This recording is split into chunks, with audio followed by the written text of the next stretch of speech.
Hi students, आज मैं class 10th के लिए साइंस में ऑब्जेक्टिव प्रश्न लेके आया हूँ जो वर्मा प्रेस बुक से है। मैं एक एक करके बताने का प्रयास करूँगा और ज़्यादा से ज़्यादा बेनिफिट हो। तो आइए शुरू करते हैं। ये समझ लीजिए परीक्षा में ही आएगा ये प्रश्न। पहला प्रश्न है, वाहनों में पश्च दृश्य दर्पण के रूप में किस दर्पण का उपयोग किया जाता है? तो इसका आंसर होगा उत्तल दर्पण। क्या होगा आंसर? उत्तल दर्पण। नेक्स्ट है, प्रकाश की किरणें गमन करती है किस दिशा में? तो सीधी रेखा में, टेढ़ी रेखा में, किसी भी दिशा में, इनमें से कोई नहीं। तो इसका आंसर होगा सीधी रेखा में। इसका आंसर क्या होगा? सीधी रेखा में। नेक्स्ट है, इसको थोड़ा बड़ा करते हैं। नेक्स्ट है, उत्तल दर्पण का प्रयोग निम्नांकित में से किस दर्पण का उपयोग किया जाता है? उत्तल दर्पण में निम्नांकित में से किस दर्पण का उपयोग किया जाता है?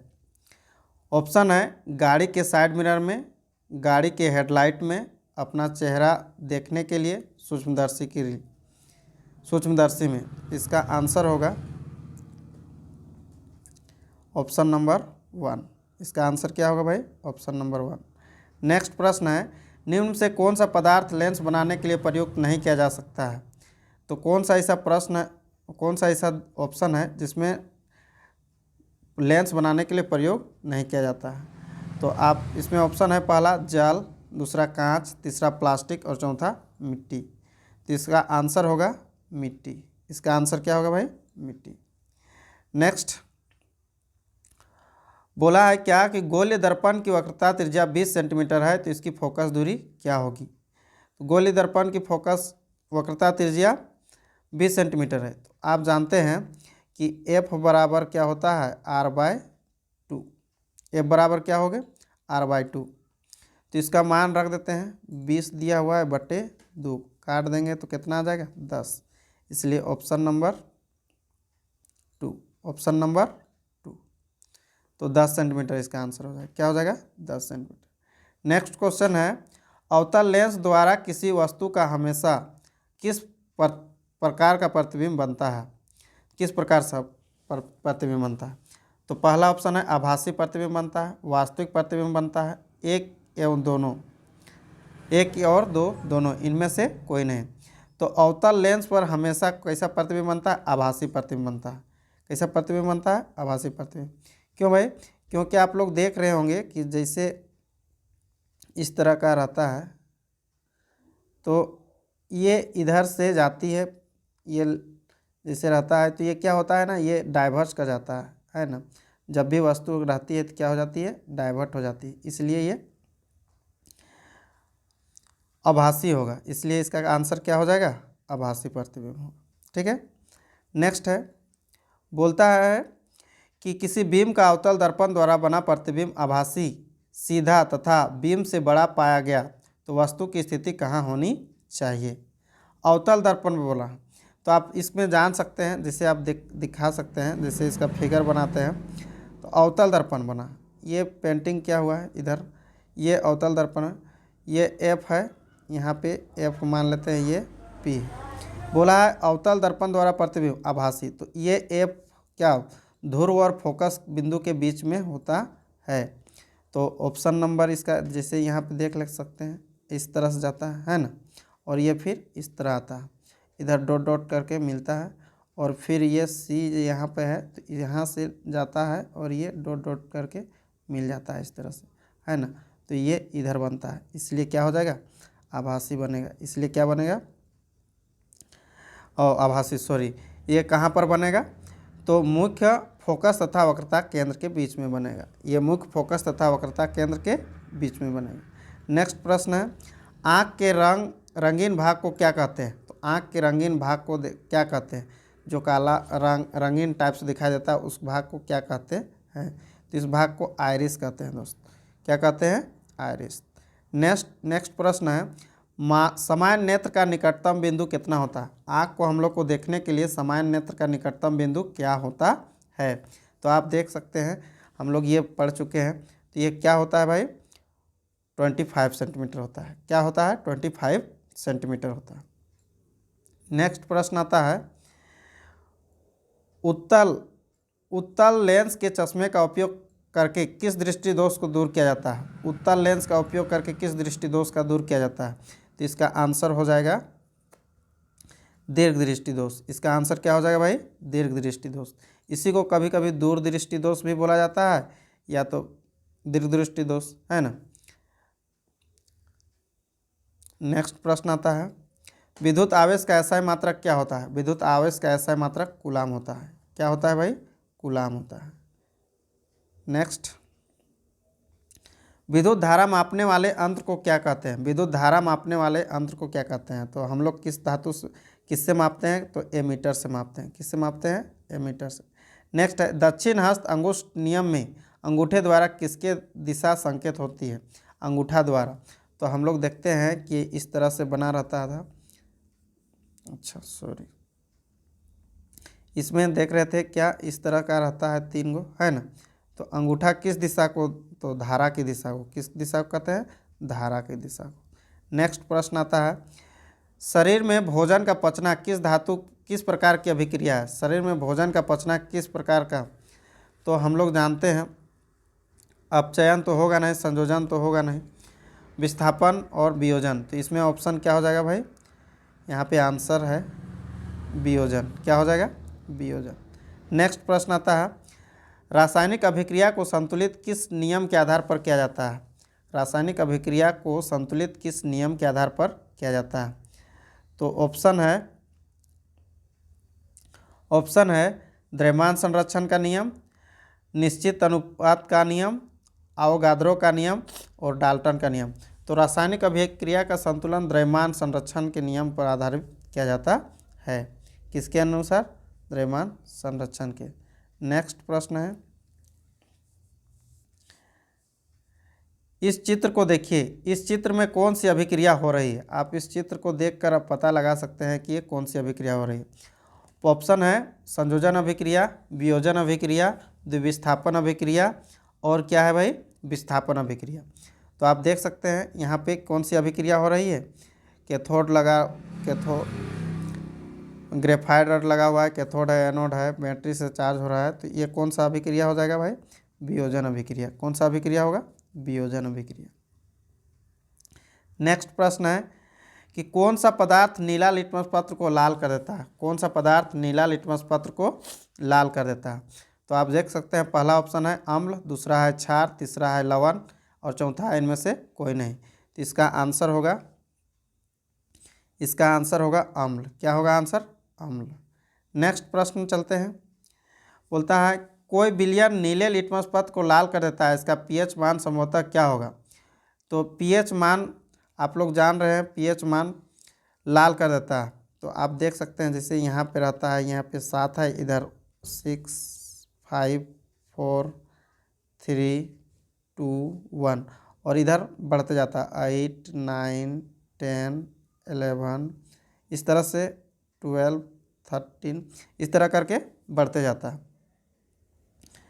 तो ये बोलता है क्या कि इसका आंसर क्या होगा? नीले लिटमस पत्र को लाल कर देता है। तो ये अम्ल होगा। क्यों? क्योंकि ये अम्ल इसलिए होगा क्योंकि इसका पीएच मान 2 होगा। 2 इसलिए होगा क्योंकि यह नीले लिटमस पत्र को लाल कर देता है, तो ये अम्ल में आता है। ये अम्ल की परिभाषा को दर्शाता है, इसलिए 2 होगा। नेक्स्ट है प्रश्न, प्लास्टर ऑफ पेरिस का रासायनिक सूत्र क्या होता है? प्लास्टर ऑफ पेरिस का रासायनिक सूत्र क्या होता है? तो ऑप्शन है CaSO4 × 2H2O, दूसरा है CaSO4 × H2O, तीसरा ऑप्शन है CaSO4 × ½ H2O और चौथा है 2CaSO4 × H2O। तो इसका आंसर हो जाएगा CaSO4 × ½ H2O। इसका आंसर क्या हो जाएगा? CaSO4 × ½ H2O। नेक्स्ट प्रश्न है, उदासीन विलयन का पीएच मान क्या होता है? उदासीन विलयन का पीएच मान तो 7 होता है, क्योंकि अभी बताए थे क्या कि जब ये 7 से अधिक होगा तो क्षार होगा और 7 से कम होगा तो अम्ल होगा, इसलिए 7 वाला आंसर हो जाएगा। नेक्स्ट, खट्टे फल में कौन सा अम्ल पाया जाता है? खट्टे फल में कौन सा अम्ल पाया जाता है? ऑप्शन है एसिटिक अम्ल, दूसरा है सिट्रिक अम्ल, तीसरा है लैक्टिक अम्ल और चौथा है ऑक्सैलिक अम्ल। तो आंसर हो जाएगा भाई सिट्रिक अम्ल। कौन सा अम्ल हो जाएगा? सिट्रिक अम्ल। 22 में बोला है सिनेबार किसका अयस्क है? सिनेबार किसका अयस्क है? ऑप्शन है तांबा का, दूसरा है पारा, तीसरा सल्फर और चौथा सिलिकॉन। तो आंसर हो जाएगा पारा। आंसर क्या हो जाएगा? पारा। नेक्स्ट प्रश्न है कौन सा धातु कमरे के ताप पर द्रव होता है? कौन सा धातु है जो कमरे के ताप पर द्रव अवस्था में होता है? तो ऑप्शन है ब्रोमीन, दूसरा पारा, तीसरा लोहा और चौथा तांबा। तो आंसर क्या हो जाएगा? पारा। आंसर क्या हो जाएगा? पारा। नेक्स्ट है खनिजों में संबंधित अशुद्धियों को सामूहिक रूप से कहते हैं। खनिजों से संबंधित अशुद्धियों को सामूहिक रूप से क्या कहते हैं? तो हम ऑप्शन दिया हुआ है, पहला गैंग, दूसरा अयस्क, तीसरा धातुमल और चौथा फ्लक्स। तो आंसर क्या हो जाएगा भाई? गैंग कहते हैं। अशुद्धियाँ जिसमें रहता है उसमें शामिल रहता है उसको गैंग कहा जाता है। नेक्स्ट है ब्यूटेनॉन चतुर्थ कार्बनिक यौगिक है जिसका प्रकार्यात्मक समूह क्या है? तो प्रकार्यात्मक समूह क्या है भाई? ऑप्शन है कार्बोक्सिलिक अम्ल, एल्डिहाइड, तीसरा कीटोन और चौथा एल्कोहल। तो कार्बोक्सिलिक अम्ल कभी कभी यहाँ पे दे देता है क्या, इसका ऑप्शन में भी दे सकता है इसका। कार्बोक्सिलिक अम्ल तो COOH, एल्डिहाइड तो CHO, अल्कोहल OH भी दे सकता है और कीटोन का इस तरह से रहता है ना। तो ये आंसर ऑप्शन नंबर 3 हो जाएगा, कीटोन। ऑप्शन नंबर क्या हो जाएगा? कीटोन।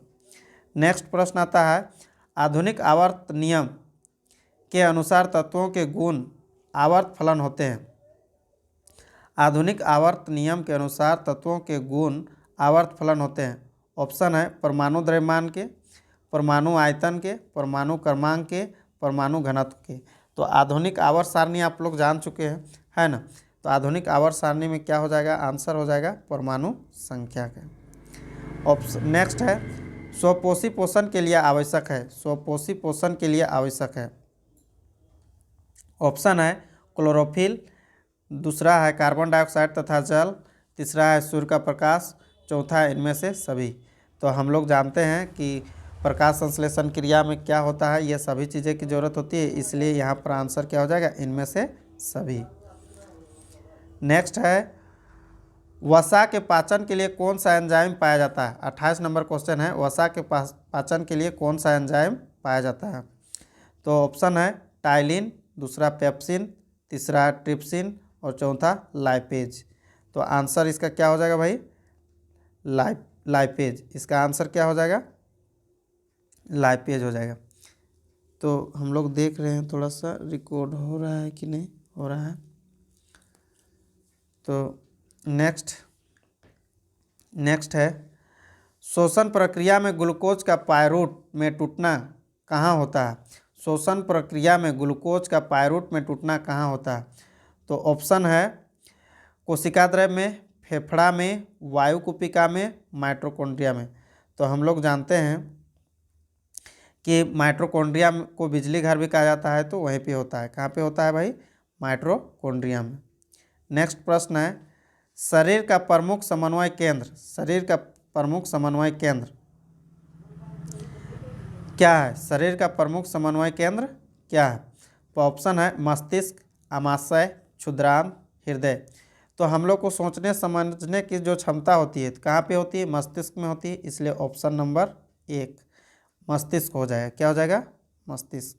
नेक्स्ट है इसको आप थोड़ा सा छोटा कर लेते हैं क्योंकि ये बहुत बड़ा साइज लग रहा है। 31 क्वेश्चन है क्या कि थायरॉक्सिन के स्रावन में कौन सा तत्व आवश्यक है? थायरॉक्सिन के स्रावन के लिए कौन सा तत्व आवश्यक है? ऑप्शन है नाइट्रोजन, दूसरा है आयोडीन, तीसरा है फॉस्फोरस और चौथा है ऑक्सीजन। तो आयोडीन, थायरॉक्सिन, इसमें क्या होता है? आयोडीन की कमी से गला फूल जाता है। क्या हो जाता है? गला फूल जाता है। तो ऑप्शन नंबर 2, ऑप्शन नंबर क्या हो जाएगा? 2 आयोडीन। नेक्स्ट है एकल जीव, 32 नंबर क्वेश्चन है एकल जीव प्लाज्मोडियम में किस विधि द्वारा जनन होता है? एकल जीव प्लाज्मोडियम में किस विधि द्वारा जनन होता है? ऑप्शन है मुकुलन, दूसरा है बहुखंडन, तीसरा है कायिक प्रवर्धन और चौथा है बीजाणु महासंघ और समासंघ। तो इसका क्या आंसर हो जाएगा भाई? ऑप्शन नंबर 2 हो जाएगा, बहुखंडन। क्या हो जाएगा? Option number 2। नेक्स्ट है मानव मादा में निषेचन कहाँ होता है? मानव मादा में निषेचन कहाँ होता है? पहला है फैलोपियन ट्यूब, दूसरा है गर्भाशय में, तीसरा है फैलोपियन नली से गर्भाशय तक कहीं भी, चौथा है योनि में। तो इसका आंसर, सही आंसर हो जाएगा फैलोपियन नली में। कहाँ पर? फैलोपियन नली में। यहाँ पे कहीं कहीं भी दे देता है फैलोपियन ट्यूब, तो उससे दिक्कत नहीं हो, इंग्लिश वर्ड है। नेक्स्ट है 34 नंबर क्वेश्चन बोला है कि आनुवांशिकी का जनक किसे कहा जाता है?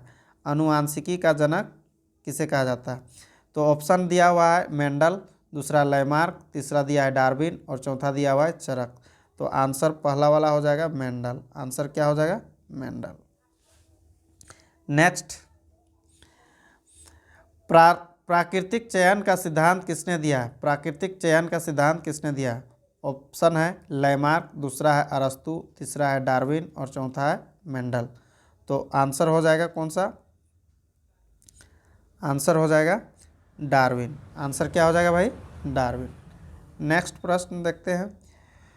36 नंबर क्वेश्चन है ग्लोबल वार्मिंग के लिए उत्तरदायी गैस क्या है? ग्लोबल वार्मिंग तो बहुत सारे क्या हो जाते हैं एनवायरनमेंट में, गर्मी या तो फिर बहुत सारे प्रदूषण फैल जाते हैं, या जिसके वजह से इसका मुख्य कारण कौन सा गैस है? तो बोला है O2, ऑक्सीजन, NH3 और कार्बन डाइऑक्साइड CO2 और N2O नाइट्रोजन। तो इसका आंसर क्या हो जाएगा? इसका आंसर हो जाएगा CO2 कार्बन डाइऑक्साइड। विश्व पर्यावरण दिवस कब मनाया जाता है? तो ये तो सबको आता होगा।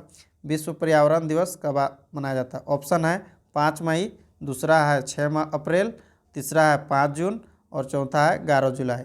तो हम लोग कब मनाते हैं? तो हम लोग कब जब मनाते हैं? 5 जून को। कब मनाते हैं? 5 जून को। 38वां नंबर क्वेश्चन है नर्मदा बचाओ आंदोलन का नेतृत्व किसने किया था? नर्मदा बचाओ आंदोलन का नेतृत्व किसने किया था? ऑप्शन है चंडी प्रसाद भट्ट, दूसरा है अमृता देवी, तीसरा है मेधा पाटेकर और चौथा है सुंदरलाल बहुगुणा। तो सुंदरलाल बहुगुणा पेड़ पौधे वाला जो बचाव था उसमें क्या था, लेकिन यहाँ पर नर्मदा बचाओ आंदोलन में मेधा पाटेकर होगा। अब 39वां नंबर क्वेश्चन है निम्नांकित में से कौन सा नवीकरणीय ऊर्जा स्रोत है? पहला है कोयला, दूसरा है CNG, तीसरा है पेट्रोल और चौथा है सौर ऊर्जा। तो हम लोग जाहिर सी बात है हम लोग कोयला, पेट्रोलियम और CNG को पुनः प्राप्त नहीं कर सकते हैं, सौर ऊर्जा को पुनः प्राप्त करते हैं, इसलिए ऑप्शन नंबर 4 होगा सौर ऊर्जा। ऑप्शन नंबर क्या हो जाएगा? 4। ऑप्शन नंबर क्या हो जाएगा? 4 सौर ऊर्जा। 40वां क्वेश्चन है बायोगैस किसका प्रमुख घटक है? बायोगैस किसका प्रमुख घटक है? तो ऑप्शन है H2, दूसरा है CO2, तीसरा है H2S और चौथा है CH4। CH4 को मीथेन भी बोलते हैं। तो मीथेन का किसका हो जाएगा? मीथेन का। तो यहाँ पे ऑप्शन नंबर, इसको इधर किसका देते हैं? ऑप्शन नंबर 4 CH4 हो जाएगा। ठीक है, तो आज के लिए इतना ही। अगर मेरा ये सेट अच्छा लगा हो तो प्रत्येक भांति हर सब्जेक्ट का मैं सेट लाने का प्रयास करूँगा और पर डे ये वीडियो अपलोड करूँगा। तो आज के लिए इतना ही। Thank you. अगर वीडियो अच्छी लगी हो तो एक बार वीडियो को लाइक करें और अन्य दोस्तों के साथ भी शेयर करें और कमेंट करें कि हमको और किस तरह से सुधार करना है, इसके बारे में आप बता सकते हैं। आपको कोई ऐसा दिक्कत हो या तो किसी प्रकार से समझने में या किसी का आंसर में, तो हमें कमेंट करके बताएं ताकि हम आपको अच्छा तरह से बता सकते हैं। तो आज के लिए इतना ही। Thank you.